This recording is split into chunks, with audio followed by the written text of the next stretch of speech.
Hey guys, welcome back to the channel.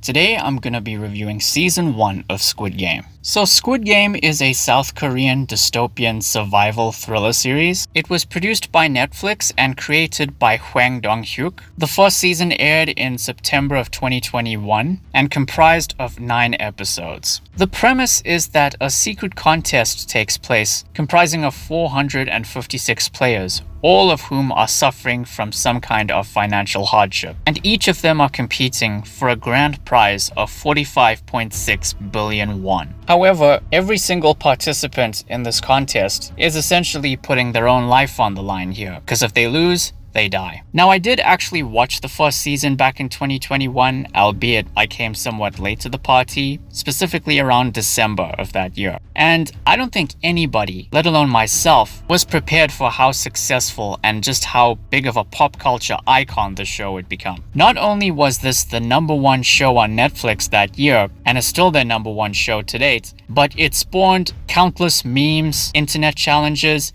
and even a reality show, which I don't really have any interest in watching because reality shows just aren't for me. And now with the premiere of the second season approaching any day soon, as well as a confirmed third season which is scheduled to air next year, I thought it would only be fitting if I talked about the first season. And personally, like pretty much everyone else who saw it, I was blown away by Season 1 of Squid Game. So let's get into it.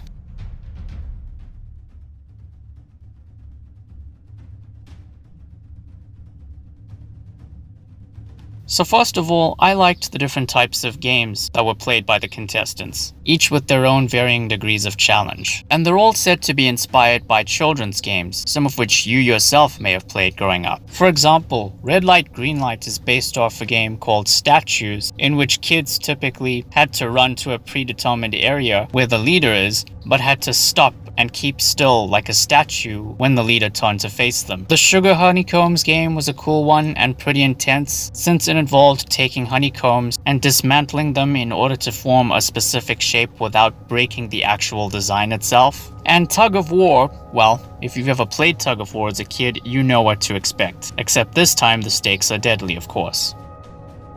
I was also impressed by the art style of the show. You know, it makes an extensive use of vibrant colors in order to resemble a fantasy world, if that makes sense. And the security guards' uniforms were cool, even if they are somewhat derivative of the uniforms from Money Heist. Because these games are deadly, you can also expect plenty of brutal gore, especially if you like the Saw films. And surprisingly, it didn't feel out of place or tacky. It blends seamlessly with the show's art style.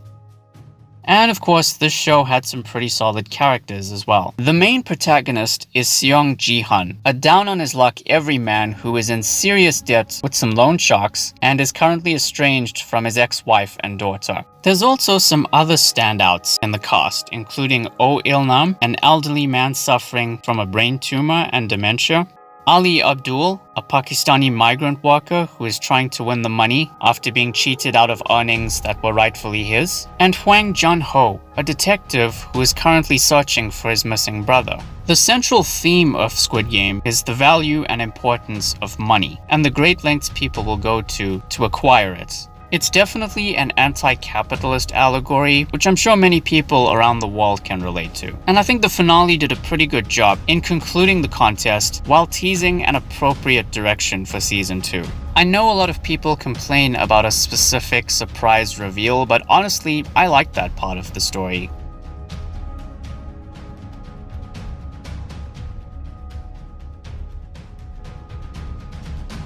Now, there's only a couple of nitpicks I have with Season 1 that tend to hold it back from perfection. The first one being that as much as I enjoyed each of the individual games and the tension that came with them, I do feel that this season peaks early on, especially with the very first game being Red Light Green Light.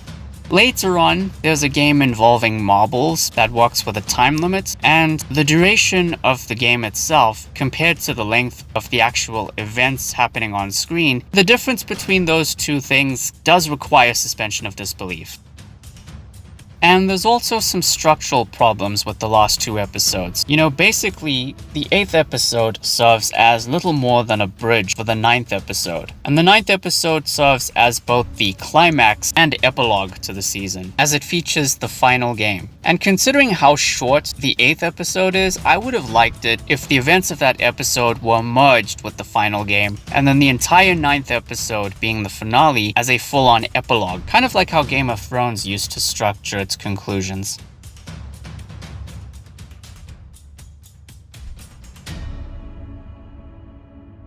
So yeah, those are my thoughts on Season 1 of Squid Game. Next time, I'm going to be reviewing Season 1 of the Dune Prophecy series. Look forward to that very soon. Thank you all for watching, guys. Please be sure to like the video, share it, and subscribe.